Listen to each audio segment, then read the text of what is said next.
All right, Marital Arts fam, we are back.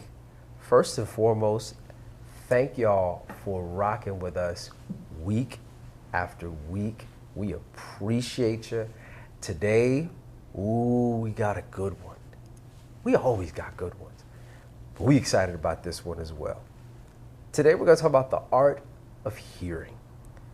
And the way we want to approach this is specifically how to make sure that in your marriage you are consistently being heard. And this is great because so many misunderstandings happen from just, girl, I ain't hear you, you know? So if you can jump in, because you're a very good listener. Yes? You look shocked and surprised. You don't think you're a good listener? Girl talks non-stop. Yes, you do. But you're also a really good listener. So what are the things that you do in our conversations that allow for your hearing to be as sharp as it is? And, double header question. What are the things you do as you communicate to make sure that you're heard? It's the same answer. I stopped talking. That's why I was laughing when you said this. It hit me like, oh gosh. But obviously, when we're listening, I think there's a lot of coaching available and information available, like checklists about how to be an active listener. Making sure that you're fully present, you're not in your phone, you're not talking to somebody else, you're not preparing your response, you're not thinking about anything else, you are visually observing and taking in the information about the body language and all the things, right? And then you're actually listening to the words that are being said with curiosity. That's the best way to put it. Oh, I like that. Because oftentimes we listen with a filter with our spouse because there's history there, right? And so the challenge becomes, all right, how can I listen with curiosity and being aware of, there are things that can legitimately cause a response in you, like an emotional response, and it's my job to be aware of that and be like, oh, I need a minute, or process it, or do a grounding technique, something, so that I can remain in the moment. If it becomes overwhelming, I gotta go. Get myself back together because I'm not able to listen. Our brain turns off when we get emotionally overwhelmed. Facts. So, you gotta not only stop talking, but there is a point in your conversation with your spouse where you might have to tap out, and that's okay. Come back to it. And I love having scripts for that, which we can come back to. For how I make sure I'm heard, it's the same thing. I stop talking. So I stop running scripts in my head for what I want you to get. And instead, I get quiet with myself and try to understand what I'm really trying to communicate. And you cracked a joke about this in one of our earlier episodes. You were like, yo, if I only got one way to say it. Yeah, that's real. I don't really know what I'm trying to say. I don't. And so sitting with, oftentimes, the important things we want to communicate. And that's when I think we're most concerned about being heard. It's like, oh my gosh. And to bring up a really funny one for us. Like, what was it? Oh gosh, I told you something silly recently. I'm always telling you silly things. But it doesn't have to be that deep. It could be a silly thing. Babe, that's what it was. I was like, babe, I really want to climb up on the roof. Straight face. I have 2 children. And I was like, I have a ladder, first of all. Longer ladder than I've ever had in my life. And second of all, I have before. It could absolutely go down.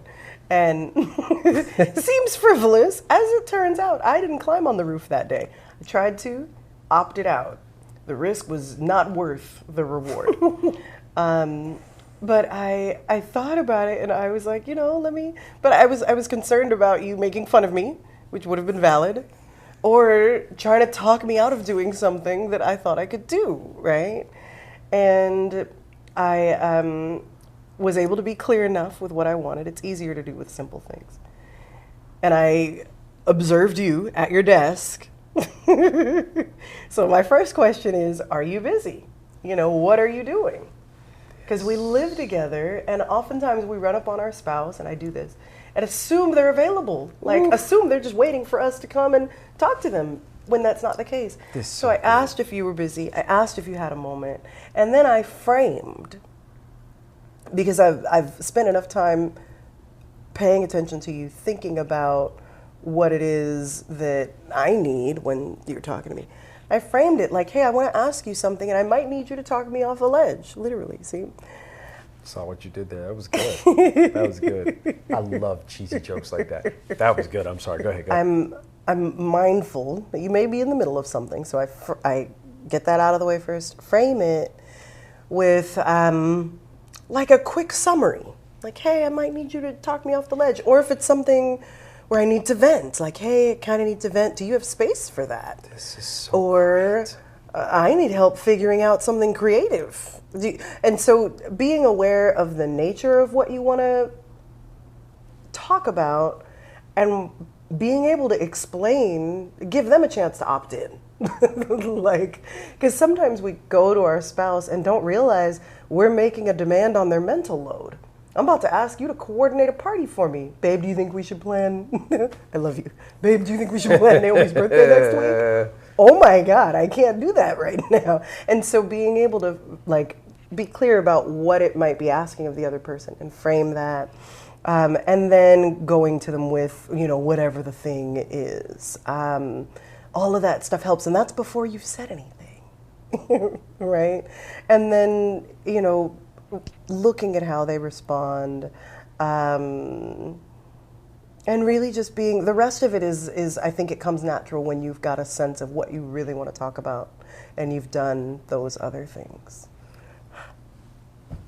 Yeah, what am I supposed to say to that? That was brilliant, because as you were saying, as you were giving the keys, I was replaying conversations that we had. I'm like, that's why I hear you. That's legit why I hear you, and I remember the things. Because number one, I love that you set the expectation for what it is you're about to say.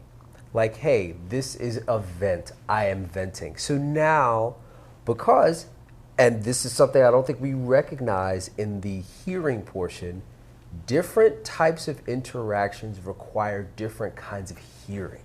Mm-hmm, mm-hmm. And some require a different kind of energy.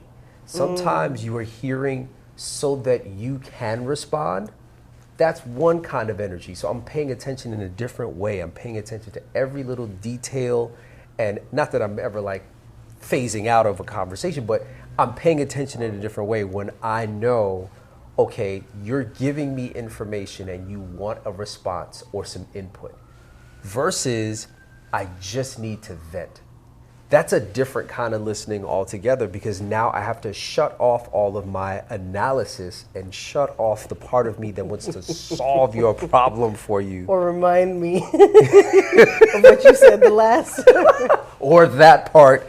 Or yeah, exactly. I have to shut all of that off, and now I'm doing a different kind of active hearing, which is hearing so that I can find places just to, one, so I can create a space for you to continue to speak, but two, find somewhere where I can empathize with you. Here's the other key. When you give your spouse this option, let them say no.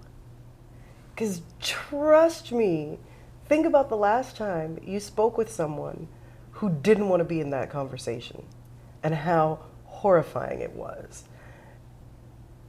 Give them the option. And if they say, I don't have the bandwidth for that, then honor that and say, okay, well, you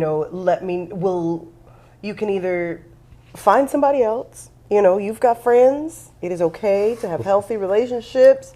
Do not, obviously, we're not venting about certain things to certain people, but you can either talk to somebody else about it if it's really just, I need to get this off my chest, Or ask them when they might be available. Is it in a week? Is it in an hour? A lot of times it's 15 minutes from now. It's not that deep. But make sure that you're ready to actually let them say no. This isn't, which is a big part of it. Like, a lot of times we're talking with the expectation of a certain response. And no one feels heard when that's happening, you know? Mm-hmm. Yeah, that part right there is so clutch. The availability of the person that you are speaking to. If you want to guarantee being heard, scope, pay attention to whether your audience is actually available. Mm-hmm. Just once you say, hey, do you even have the bandwidth for this? Even if the person doesn't, they kind of want to now. The fact that I will create bandwidth. Because you care. Because I know you were mindful enough mm-hmm. of my bandwidth. It will make your spouse, it will make the other person create some more bandwidth. Mm-hmm. So that's brilliant. I love all of it. Mm-hmm. Great keys to make sure that you are heard when you speak. I think one of them, in terms of even the listening part of it, is making sure, and you touched on it with what you were saying, making sure you're listening with a clean filter, mm-hmm. like a new lens. Mm-hmm. Any sort of, I like to call it old tape. Old tape is where you have old conversations and old reactions to old conversations that are still running in your head, and you want to make sure you've cut the ribbon on the old tape so that when this new information is being brought to you, you're listening, and it's like, okay, all I'm doing is listening with a fresh new page. And once you do that, you can get the reciprocal process going so that when you go to speak, you have the history of, hey, this person has set aside the time. They heard me. Mm-hmm. There was no old tape to it. I can make the space for them as well. And so now that ensures great hearing. Mm-hmm. Has to be reciprocal. It can't be, one person is always the person talking and the other person's always the person listening. Mm-hmm. It's almost like a bank. Like you're storing up great interactions, mm-hmm. because that's ultimately what increases the efficiency, the effectiveness of hearing and speaking and being heard is I have a history of saying things and knowing that I can communicate, it will land, you will hear me, you will take the time. Mm-hmm. And now that I know that, I have the confidence to be able to speak and say, all right, I know she's going to hear me. Mm-hmm, mm-hmm, mm-hmm. I love that. As you were talking, there were a couple things, and I actually wasn't preparing my response, so I'm trying to remember what they were. One of them is, I think that you said so much. One of the things you mentioned was about not, like, clearing the tape. Let's do some placeholders here. I want you to explain how to clear the tape before you think about that. Okay, mm-hmm, clear the tape. The other one, if I understand this right, was about feeling heard consistently. And so what I want to tie that into, and I guess I'll just explain a way that happens that's not conversational. And then you can tell me about how to clear the tape. Okay. So one of the ways that we can demonstrate to our partner that they're heard is by responding after the conversation with our behavior changing. I was just about to hit So I'm all about yada yada, and we talked, and it was the right time, and they vented, and there was bandwidth and babies, and it was beautiful. And then good. Nothing changes. What did you do after what was said was said? Because let's be real, nobody's talking to you to inform you about the basketball score. That's not a big, deep conversation in a marriage, unless somebody gambled some money on it. I'm saying, like, we're But in these deep conversations, there's almost always a need. And that's why taking that time before the conversation to really identify, as the person speaking, what is my need? Because if I think my need is, I don't know, some version that doesn't look like love. I need more love in some form. Probably off, right?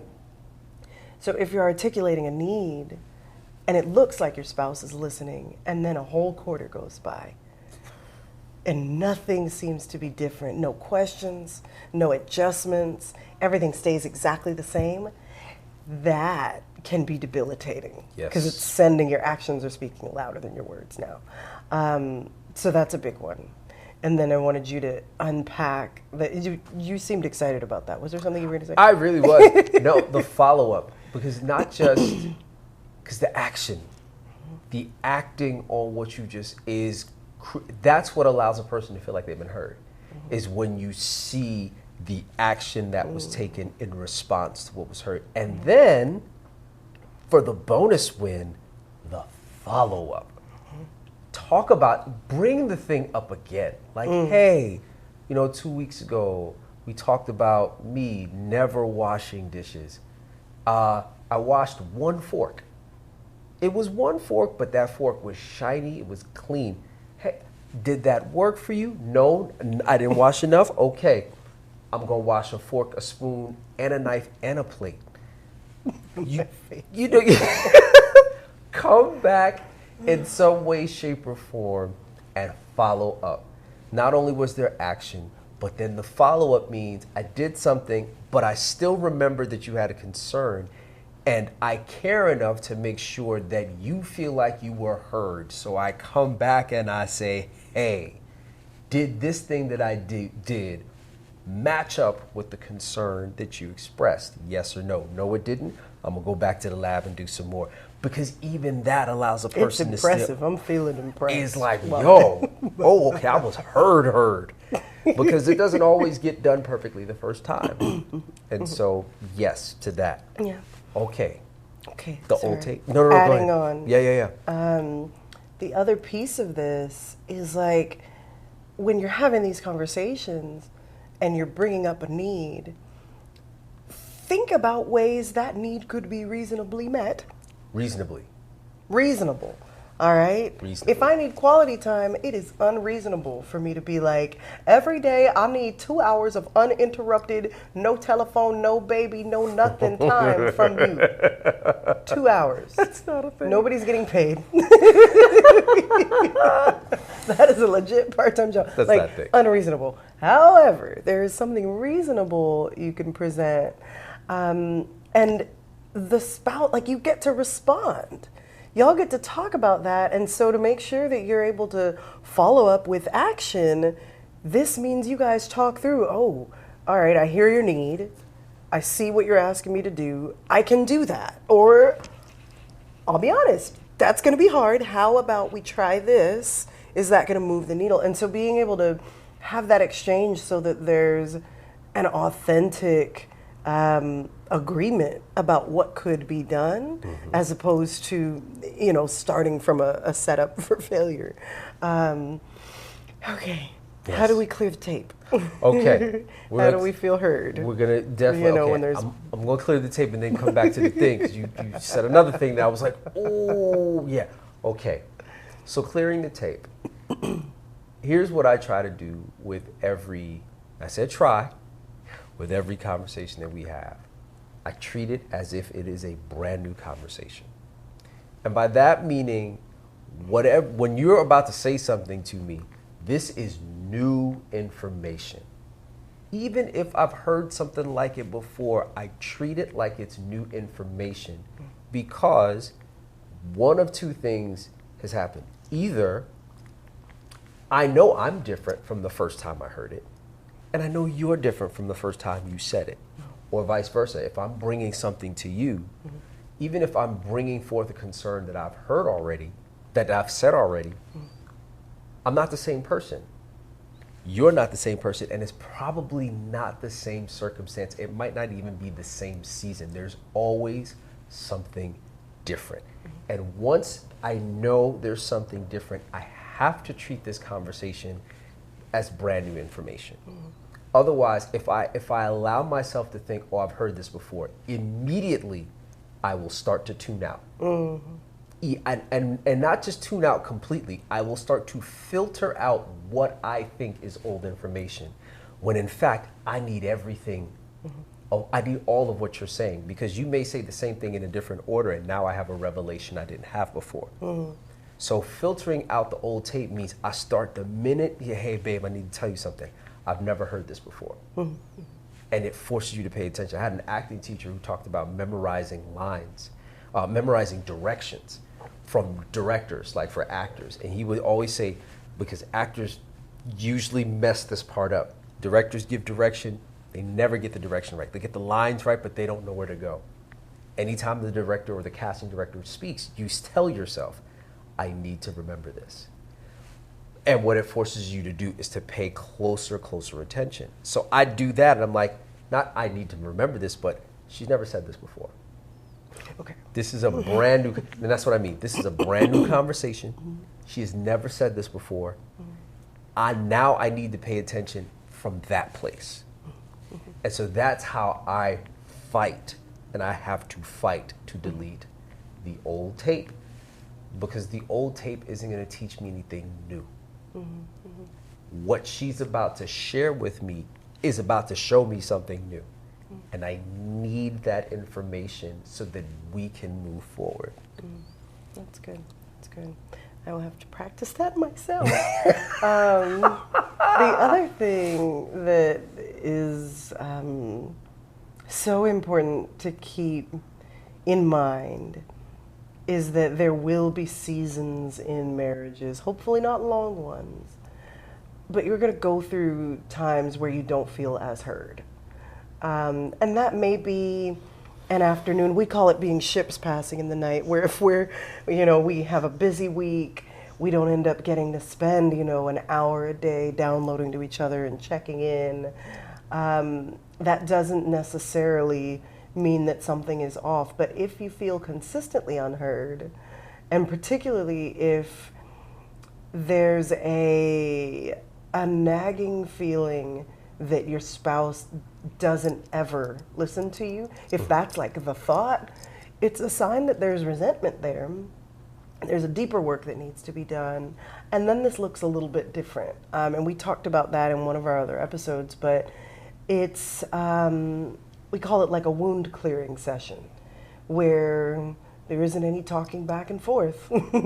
Just one of you gets to air things out with a lot of sensitivity and care and thoughtfulness. But if that is a consistent problem, then that does need to happen, so that then you can have the clarity of like, okay, I'm clearing old tape. Because part of that, I think, is if someone feels like they're never being heard, you're like, but if I just hold on to what I said the last time, if I can just keep the conversation, eventually I can bring it back up. And so that can taint interaction, because you're, holding on to this other thing.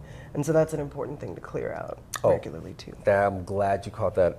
You caught that, because you never want to leave things unresolved and never communicated about.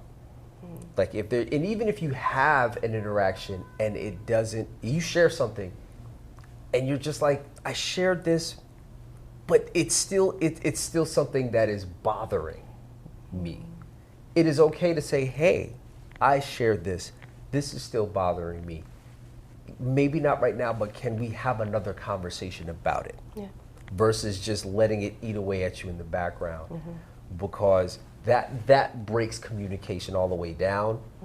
And once you feel like, and this is the hard part about it, is once you feel like you haven't been heard, it makes you less likely to hear the other person.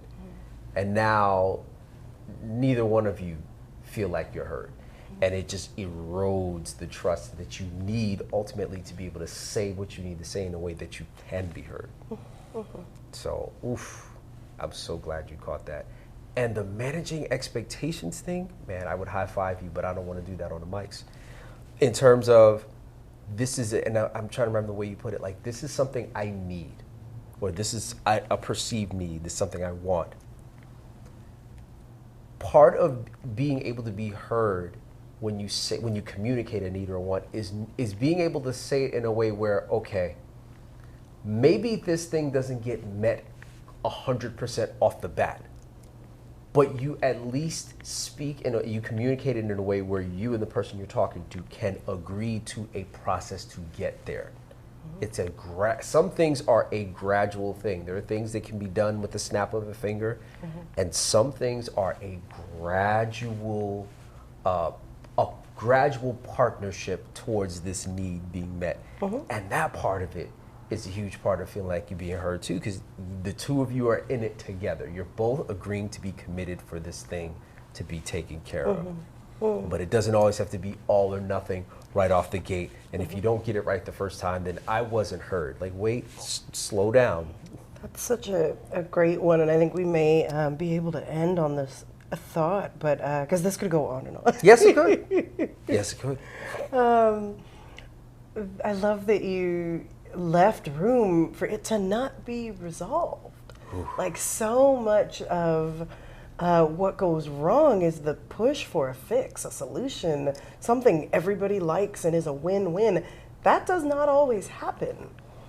And you're in this thing forever. And one of the most beautiful gifts you can give your spouse is we don't have to know. And I'm okay with that. I'm not going to press you for it every day. Remember that thing that we talked about that we didn't get? Like, take your time. Like, it is all right, and that's not, it's all right, so I'm going to stew about it over here. Yeah. But literally letting that thing go and doing whatever work you need to within yourself to be comfortable with giving them that grace. But a lot of the difficulty comes from this, again, the need to control. And so being patient and, not trying to force things to be heard and responded to in the way that we want them to. Yeah, an instant solution is not a sign you've been heard. That doesn't, confirm that you've been heard. What confirms that you've been heard is what you said earlier, the action that takes place after, the response, the follow-up. These are the indications, these are the things that allow you or your spouse to be able to know, I've been heard. And being heard is such an intricate and important, essential part of a marriage, because the two need to speak into each other. And once somebody feels like they're not heard, they stop speaking. The last thing you want is a silent marriage. So thank you for breaking down them keys. I think we'll land there. One last thing. You got one last thing? Girl, you give us one last thing. As you were saying, like, you've been heard when there's action and a response. First of all, like, being heard is such a core need, right? Like, babies cry. That's all they know how to do. You gonna hear me, and if you don't hear me, I can go louder. I can get louder. We can go louder. But one of the simplest, sweetest ways to demonstrate that you hear someone is just to care. Like, you ain't got to do nothing. It might, in that moment, we can tell whether someone cares about what we're saying to them. Yes. And in your marriage, that whole bandwidth thing, do you have the bandwidth for this? The answer is, can I care right now? Do I care right now? And legit, if things are rough and you're like, I don't care, please, if your thought is, I don't care, please tell your spouse, I don't have the bandwidth. Yeah, don't say I don't care. No, but yeah. Having that response, being able to listen to someone and empathize, demonstrate care, thoughtfulness, goes such a long way. Absolutely. So, yeah, we can let it. Well, prayerfully, we were heard. We hope that you heard us. Oh my God. And I got to tie it all the way in. Come on. All jokes aside, because this is such a really, really critical issue, not just in marriages, but just in very intimate relationships, period. Comment on this thing. Chop it up down in the comments. Have there been times where you haven't felt like you've been heard? And what has been, what do you think your challenges are? And were they addressed? And if they weren't, is there a particular challenge that you've had in feeling heard that we didn't address? Put that thing down in the comments. Let's see if we can reach in there and discuss that too, because we want to leave as many stones turned over as possible when it comes to this thing called marriage. Find us in the comments, find us on the socials, like, subscribe, and do that thing that shows that you care. Share it. Share it with a married couple. Share it with a fiance. Share it with a fellow single. Pass this thing along, because the more we talk about it, the better we get. Marital Arts fam, we out. See you at the next one.